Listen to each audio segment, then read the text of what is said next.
रसोई की खुशबू। देखो बहन जी, ये आखिरी रिश्ता है जो मैं आपकी मोनू के लिए लेकर आई हूँ। अगर आपने इस लड़की को भी ना बोल दिया ना तो मेरी और आपकी तो जयराम जी समझिए। अरे भाई, इतना नखरा कौन करता है बहू पसंद करने में। देखो बहन जी, ऐसे कैसे कोई भी लड़के पसंद कर लूँ मैं अपने मोनू के लिए। और ये बहू क्या रोज़ रोज़ पसंद की जाती है। और एक बार मैंने हाँ बोल दिया तो समझो फिर सारी उम्र झेलना पड़ेगा उसे। वो सब ठीक है बहन जी, आप मुझे ये बताइए कि आखिर ऐसा क्या ढूंढ रही है आप लड़की में। सुंदर, पढ़ी लिखी, घरेलू, कामकाजी, हर तरह की लड़कियां तो दिखा दी मैंने आपको। अब कौन सा नगीना बाकी रह गया है जिसे आप अपने बेटे के लिए पसंद करेंगी। देखिए बहन जी, हर सास के मन में ना बहू की एक सुंदर सी तस्वीर होती है। और जो लड़की उस फ्रेम में फिट बैठती है ना, बस उसे ही सास अपनी बहू बनाकर लाना चाहती है। मेरा मानना है कि जब मुझे मेरी बहू दिखेगी ना तो पहली नज़र में ही चारों ओर खुशबू फैल जाएगी, फूलों की बारिश होगी और बस वही इशारा होगा मेरे कान्हा जी का कि यही है तुम्हारे घर की लक्ष्मी। बहन जी, लग रहा है पिक्चर कुछ ज़्यादा ही देखती हैं आप। फिल्मों का असर हो गया है आपके दिमाग पर। अरे भाई, इतनी कल्पनाएं तो लड़के अपनी होने वाली पत्नी के लिए नहीं करते जितनी आपने बहू के लिए कर डाली। और ये खुशबू फैल जाना, सितार बजाना, फूलों की वर्षा होना, आम जिंदगी में ना ऐसा कुछ नहीं होता। इस हिसाब से ढूंढेंगे ना तो सारी ज़िंदगी बहू ही ढूंढती रह जाएंगी आप। और आपको एक बात बताऊं, हर लड़की में कमियां निकाल कर रिजेक्ट करने वाली औरतों को कोई अपनी लड़की दिखाना पसंद भी नहीं करता। इस बात का ख्याल रखिएगा आप। शांति ने तो नसीहत दे दी थी, लेकिन रूपा कहाँ समझने वाली थी। शाम के समय रूपा शांति के साथ मान्यता से मिलने उसके घर पहुंच जाती है। इधर मान्यता के माँ बाप और बाकी के घर वाले भी मोनू के परिवार के आने का पल के बिछाकर इंतजार कर रहे थे। मान्यता के घर पहुंचने पर रूपा ने देखा कि मान्यता के घर वालों ने तो घर ऐसा सजा रखा था जैसे आज दिवाली हो। दरवाजे पर सुंदर मदनवार लगा था और गेंदे के फूलों की माला से दरवाजे की चौखट को सजाया हुआ था। जैसे ही रूपा घर में घुसने के लिए पांव रखती है, अचानक से दरवाजे की चौखट से एक माला टूटकर उसके ऊपर गिर पड़ती है। अरे बहन जी, माफ़ कीजिएगा, लगता है जल्दी जल्दी में बहू ने ठीक तरह से फूल लगाए नहीं थे, तभी ऐसे अचानक आपके ऊपर गिर पड़े। अरे भाई साहब, इसमें शर्मिंदगी की कोई बात नहीं है। फूल गिरे हैं, कोई पत्थर थोड़ी ना गिरे हैं जो हम नाराज़ हो जाएंगे। और वैसे भी फूल गिरना तो अच्छा संकेत ही है। जी जी, आइए बहन जी आइए। मान्यता के पापा बड़े प्रेम से रूपा, उसके बेटे मोनू और पति शंकर को लेकर हॉल में आते हैं और कुछ औपचारिक बातें शुरू हो जाती हैं। अभी हॉल में बैठे कुछ ही समय हुआ था कि मनमोहन खुशबू से रूपा का मन एकदम पुलकित हो जाता है। एक बात बताइए बहन जी, ये आपके घर से बड़ी मनमोहन खुशबू आ रही है, क्या राज है इस खुशबू का? अरे ये खुशबू, ये हमारी रसोई से आ रही है। मेरी बेटी रसोई में आप लोगों के लिए चाय नाश्ता तैयार कर रही है ना। आप विश्वास नहीं करेंगी बहन जी, मान्यता के हाथों में जादू है, जादू। वो चाय भी बनाने जाती है ना तो मोहल्ले के 4 घरों तक उसके चाय की खुशबू पहुंच जाती है। मुझे ऐसा लग रहा है बेटा, भगवान ने मेरी सुन ली। तूने देखा ना, घर में पाँव रखते ही मेरे ऊपर फूल गिर पड़े और अभी ये खुशबू। भगवान संकेत दे रहे हैं यही है हमारे घर की बहू। मैं तो लड़की को बिना देखे बता रही हूँ, हमारी बात यहाँ जम जाएगी। मम्मी, आप बिना हद करती हो। 1 दर्जन लड़कियां आपने देखने के बाद रिजेक्ट कर दी और यहाँ अभी लड़की को देखा भी नहीं और पहले ही रिश्ता करने के लिए तैयार हो गई आप। आपका गणित बिना अलग ही लेवल का रहता है। आप बैठिए, पहले एक बार लड़के से मिल लेने दीजिए। कुछ ही देर में मान्यता चाय की ट्रे लेकर मेहमानों के सामने आती है। मान्यता दिखने में अच्छी थी, पढ़ी लिखी तो थी ही। कुल मिलाकर ऐसी कोई वजह नज़र नहीं आ रही थी जिससे मान्यता का रिश्ता मोनू के साथ ना हो सके। और सबसे बड़ी बात तो ये थी कि जब से रूपा ने किचन की उस खुशबू के बारे में सुना था, वो तो मानो सम्मोहन में पड़ गई थी। चाय नाश्ते के बाद, देखिए बहन जी, हमारी तरफ से तो रिश्ते के लिए हाँ है। आप ये समझ लीजिए, जिस नगीने को मैं पिछले 2 साल से तलाश रही थी, आपकी बेटी के हाथ की चाय पीकर हमारी वो तलाश ख़त्म हो गई। आपकी बात का मतलब मैं कुछ समझी नहीं बहन जी। आपकी तलाश मेरी बेटी को देखकर ख़त्म हुई या उसके हाथ की चाय पीकर? मेरे कहने का मतलब वही है कि मान्यता से मिलकर मानो हमारी तलाश पूरी हो गई। आप तो अब बस फटाफट सगाई और शादी का मुहूर्त निकलवाइए। अब हम आपकी बेटी के हाथ की इस खुशबूदार रसोई से ज़्यादा दिन दूर नहीं रह सकते। रूपा की बात सुनकर अब तो मान्यता की माँ भी मुस्कुरा देती है। कुछ देर बाद, बेटा मुझे तो अभी भी समझ में नहीं आ रहा कि तेरे ससुराल वालों ने बहू पसंद की है या अपने ढाबे के लिए हलवाई, जो उन्हें तुझसे ज़्यादा तेरी रसोई में इंटरेस्ट आ रहा था। जैसे ही मैंने उन्हें तेरी खुशबू वाली रसोई के बारे में बताया ना, फटाफट वो शादी के लिए तैयार हो गई। हाँ बिना माँ, मजाक करने की आपकी आदत जाएगी नहीं। आप ऐसा क्यों कह रही हैं? आपकी बेटी में कोई कमी है क्या? अब इतनी बुरी भी नहीं हूँ मैं कि कोई देखकर मुझे मुंह पर मना करके चला जाए। जल्दी ही मान्यता की शादी की तैयारियां शुरू हो जाती है और नई नवेली दुल्हन मान्यता कुमकुम लगे पैरों के साथ रूपा के घर में प्रवेश कर जाती है शादी के बाद। बेटा देख, वैसे तो मैं चाहती थी कि शादी के बाद मैं कम से कम 1.25 महीना तुझसे कोई काम ना करवाऊँ, लेकिन शादी का काम निपटाते निपटाते मेरा तो घुटनों का दर्द वापस आ गया है। अब मेरी हालत ऐसी हो गई है कि बिस्तर से उठने में भी ना जान निकली जा रही है। क्या करूँ, कुछ समझ में नहीं आता है। 1-2 दिन बेटा तू रसोई संभाल ले, मैं बात करती हूँ, कोई खाना बनाने वाली मिल जाए तो तुझे कम से कम 1.25 महीना तो आराम मिले। क्यों मम्मी जी, क्या ज़रूरत है किसी खाना बनाने वाली की? खाना बनाना मुझे बहुत पसंद है, मैं बनाऊंगी ना आप सबके लिए खाना। और वैसे भी घर में लोग ही कितने हैं, हम 4 लोग हैं। अब क्या 4 लोगों के खाने के लिए हमें नौकरों पर डिपेंड होना पड़ेगा? अब बिल्कुल भी चिंता मत करिए, आप अपने घुटनों का ख्याल रखिए, रसोई की जिम्मेदारी मेरी। बहू की बात सुनकर रूपा का मन गदगद हो गया था। ठीक है बेटा, ऐसा कर, अभी तो सारे रिश्तेदार लौटे भी नहीं है, घर में अभी भी 8-10 लोग जमा है। तू सबके लिए चाय बना दे, नाश्ता मैंने मोनू से बोला है, वो बाहर से ले आएगा। मेहमानों का चाय नाश्ता हो जाए, उसके बाद दोपहर के खाने की तैयारी करते हैं। ठीक है मम्मी जी।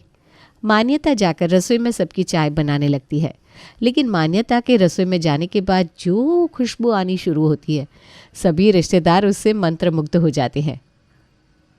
अरे भाभी, क्या बन रहा है ऐसा रसोई में जो इतनी खुशबू आ रही है? भाई मेरे तो मुंह में पानी आ गया। अरे जीजी कुछ नहीं, बस बहू चाय बना रही है। अभी आपको इसके गुणों के बारे में कहाँ पता है। अब आप सोचिए, जिसकी चाय में इतनी खुशबू आ रही है, जब वो खाना बनाएगी तब क्या होगा। बात तो तेरी बिल्कुल ठीक है रूपा, जब इसकी चाय की खुशबू से इतना मुंह में पानी आ रहा है तो खाना खाकर तो उंगलियां चाटते रह जाएंगे सब। ठीक है भाई, हम तो चाय नाश्ता करने के बाद निकलने वाले थे, लेकिन अब तो बहू के हाथ का खाना खाकर ही जाएंगे। बिल्कुल ठीक कहा आपने, मैं भी बहू के हाथ का खाना खाने के बाद ही जाऊंगी। सारे मेहमानों ने अपने अपने बैग साइड में रख दिए थे और सब बेसब्री से बहू मान्यता के हाथों की पहली रसोई के व्यंजनों को चखने के लिए बेताब हो रहे थे। चाय नाश्ते के बाद मान्यता रसोई में जाकर अपनी पहली रसोई के लिए पकवान बनाना शुरू करती है, लेकिन उसकी रसोई से जो खुशबू आ रही थी उसने तो घर में सभी को हैरानी में डाल दिया था। अरे भाभी, कहाँ से ढूंढ कर लाई हुई इस हीरे को? भाई सच बताए तो हम तो खुद 30 साल से खाना बना रहे, ऐसी खुशबूदार रसोई तो हमसे भी नहीं बनती। दुनिया भर के मसाले तेल झोंक दो, उसके बाद भी कोई गारंटी नहीं रहती कि खाने में स्वाद आएगा कि नहीं। लेकिन मान्यता की रसोई से जो खुशबू आ रही है ना, वो खुद चीख चीख के बता रही है कि खाने में बहुत स्वाद आने वाला है। बहू की होती तारीफ से रूपा तो पेड़ पर चढ़ी जा रही थी। देख लिया ना जीजी, अब मैं अपने मोनू के लिए लड़कियां ढूंढ रही थी तो आप ही लोग ताने देते थे। एक के बाद एक लड़के रिजेक्ट करती जा रही है, पता नहीं क्या ढूंढ रही है। देख लिया आपने, बस इसीलिए कोई लड़की पसंद नहीं आती थी मुझे। खाना बनाने की शौकीन मान्यता पिछले कई घंटों से रसोई में थी। कभी खीर, कभी मालपुए, कभी कचौड़ी, कढ़ी, न जाने क्या क्या बनाकर तैयार कर लिया था उसने। और पिछले कई घंटों से रसोई से जो खुशबू आ रही थी उसने सारे रिश्तेदारों को रूपा के घर से बांध रखा था, वो अलग। मेहमानों की हालत अब ये थी कि कोई भी घर से जाना ही नहीं चाह रहा था। भाभी, वो मैं क्या सोच रही थी, आपकी तबीयत भी कुछ ठीक नहीं है। अब ऐसी हालत में आपको छोड़कर जाना मुझे ठीक नहीं लग रहा। मैं सोच रही हूँ 5-7 दिन रुक कर ही जाती हूँ। मैं भी सोच रही थी कि अभी रुकी जाती हूँ रूपा, वैसे भी घर तो बहुएं संभाल रही हैं, मुझे वहाँ जाकर करना भी क्या है। कुछ दिन मान्यता बहू के हाथ के पकवान ही चख लेते हैं भाई। बुआ हुई या मासी, ताई जी, मान्यता के हाथ का खाना चखने के बाद कोई भी घर से हिलने को तैयार नहीं हो रहा था। फिर अगले दिन मान्यता की मुंह दिखाई की रस्म थी, जिसमें पड़ोस की कुछ औरतों को भी आना था। रूपा के घुटनों में दर्द बढ़ता ही जा रहा था, जिसके कारण वो चलने फिरने या काम करने में सक्षम नहीं थी। इसलिए मुंह दिखाई के लिए आई हुई औरतों के लिए बहू मान्यता ने पहले ही चाय नाश्ता बनाकर तैयार कर दिया था और उसके बाद वो तैयार होकर सबके सामने आकर बैठ गई थी। एक बात बताओ बहन जी, 2 दिन हुआ है अभी बहू की शादी को, और पिछले 2 दिन से आपकी रसोई से जो खुशबू आ रही है, अब क्या ही बताएं। अब किसी तरह उस खुशबू को मन से निकाला था कि आपके यहाँ आते ही फिर से इतनी अच्छी खुशबू आनी शुरू हो गई। अब ये बताइए इस खुशबू का राज क्या है? पड़ोसन की बात सुनकर रूपा एक बार फिर मुस्कुराने लगती है। अरे बहन जी, ये खुशबू मेरी बहू की रसोई से आती है। इतनी परफेक्ट है ना मेरी मान्यता खाना बनाने में कि वो चाय भी बनाती है तो पीने वाले के मुंह में खुशबू सूंघकर ही स्वाद आ जाता है। अगर ऐसी बात है बहन जी तो हमें भी पिलवाइए ना आपकी बहू के हाथ की चाय। हम तो कहते हैं मुंह दिखाई में क्या रखा है, आप तो बहू की सीधा चाय दिखाई ही करवा दीजिए। पड़ोसन की बात सुनकर मुंह दिखाई करने आई सभी औरतें खिलखिलाकर हंसने लगती है। बिल्कुल ठीक कह रही है बहन जी, चाय दिखाई के साथ नाश्ता दिखाई भी कराइए।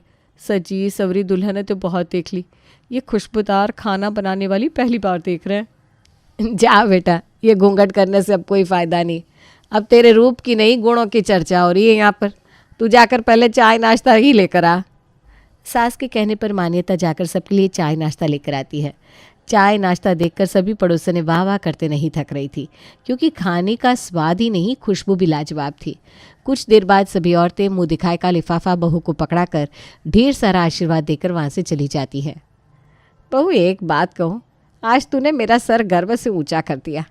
भाई बहुत मुँह दिखाई देखी है मैंने आज तक, लेकिन जैसी मुँह दिखाई तेरी हुई है ना, ऐसी किसी की नहीं हुई होगी। सभी औरतें बहुत खुश होकर दिल से तुझे आशीर्वाद देकर गई हैं। बस बेटा, ऐसे ही मेरा नाम रोशन करना है तुझे।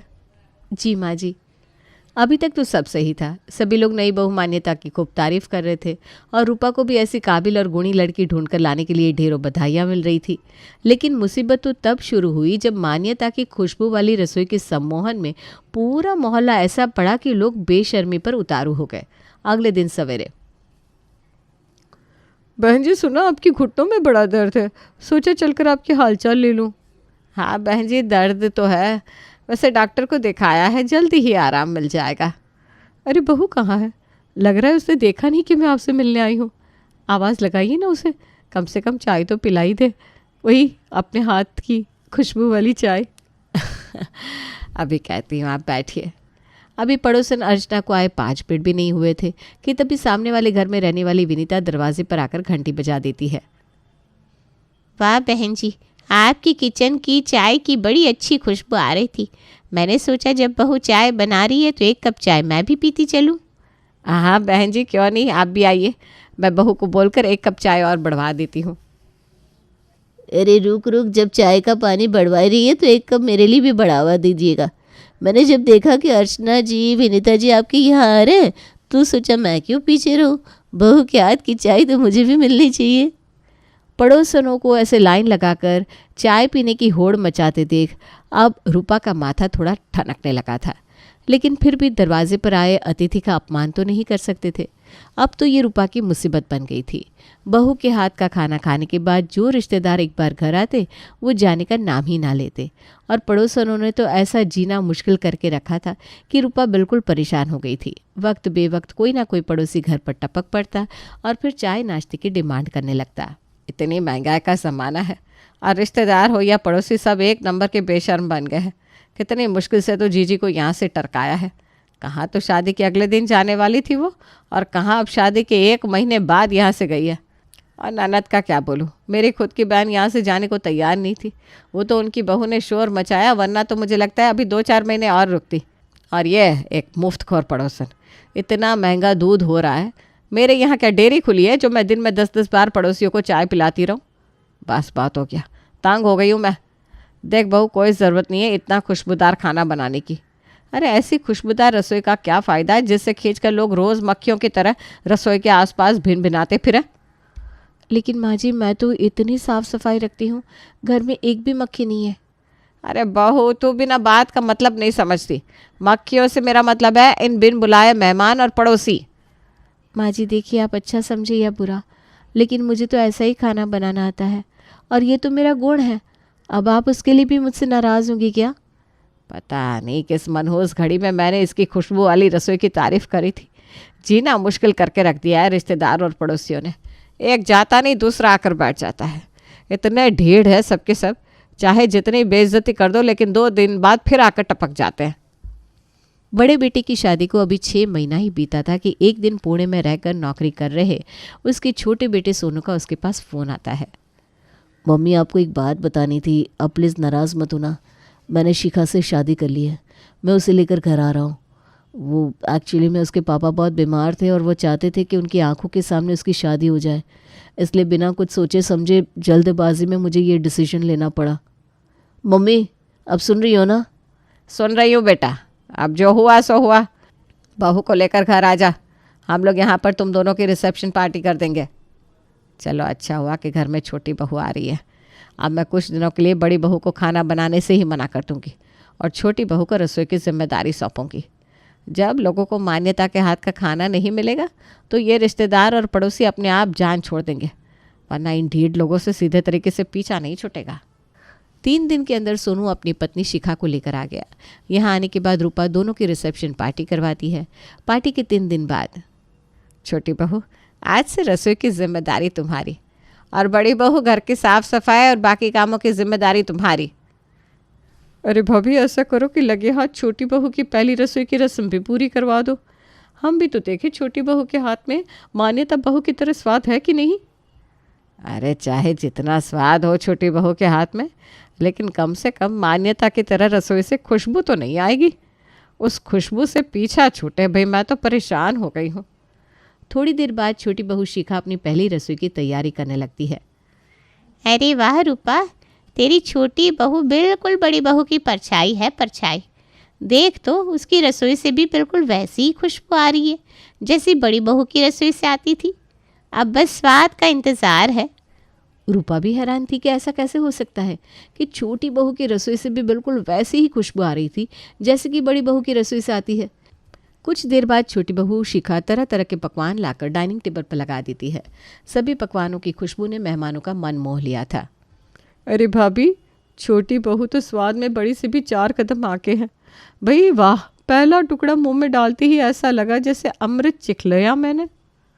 बुआ जी की बात सुनकर रूपा अपना सर पकड़ लेती है। अरे बहू, इतना खुशबू वाला खाना बनाना कहाँ से सीखा तुमने? ऐसा खुशबू वाला खाना तो बड़ी बहू बनाती है। ये रेसिपी भाभी की है। वो पिछले 3 दिन से मैं भाभी के हाथ का इतना स्वादिष्ट खाना खा रही थी ना, तो मैंने भाभी से उनकी सीक्रेट रेसिपी पूछी है। अब तो मैं भी उनकी ही रेसिपी से खाना बनाने वाली हूँ। बस इतना ही सुनना था कि रूपा अपना सर पकड़कर वहीं रसोई में बैठ जाती है।